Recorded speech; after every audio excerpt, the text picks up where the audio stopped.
সম্বৰ্ধনা জনাবলৈ অনুৰোধ জনাইছোঁ।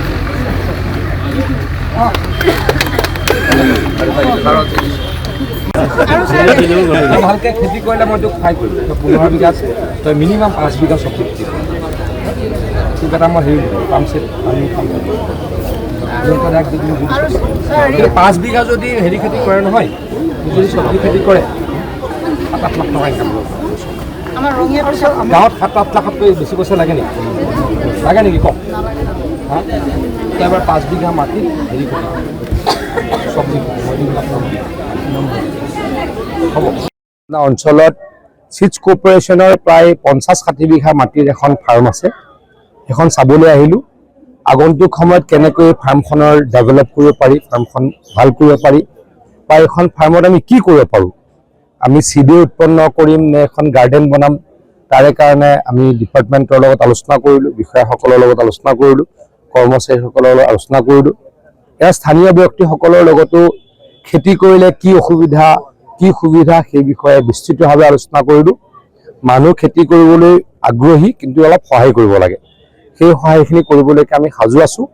হিমন্ত বিশ্ব শৰ্মা ডাঙৰীয়াই কৃষিক জলসিঞ্চনক যথেষ্ট অগ্ৰাধিকাৰ দিছে, কাৰণ কৃষি আৰু জলসিঞ্চন হ'লেহে আমাৰ গাঁৱৰ অৰ্থনীতি ষ্ট্ৰং হ'ব।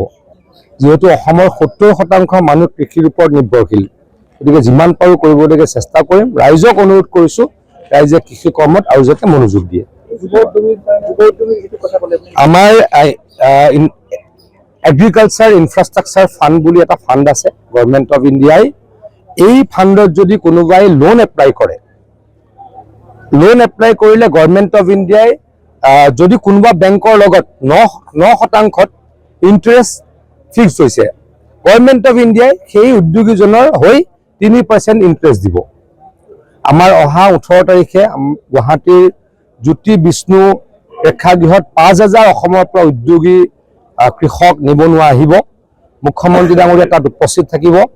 এই বিশাল সভাখনত আমি কেনেকৈ এই লোনটো ল'ব পাৰি, লোনটো ল'বলৈ কিছু নিয়ম ইজি, সাধাৰণতে লোন ল'বলৈ যিমান কষ্ট কৰিব লাগে ইয়াতে ইজি, সেইদিনাখন আমি ভালকৈ কথাখিনি ৰাইজক জনাম।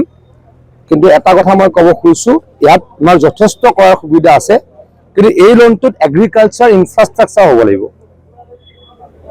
এগ্ৰিকালচাৰ ইনফ্ৰাষ্ট্ৰাকচাৰ হ'ব লাগিব, মানে ক'ৰবাত ধান বনা বা তেল পেৰা মিল হ'ব লাগিব, বা ৱেৰ হাউচ হ'ব লাগিব, বা কোল্ড ষ্ট'ৰেজ হ'ব লাগিব। মুঠতে ইনফ্ৰাষ্ট্ৰাকচাৰ আন্তঃগাঁথনি ৰিলেটেড হ'ব লাগিব।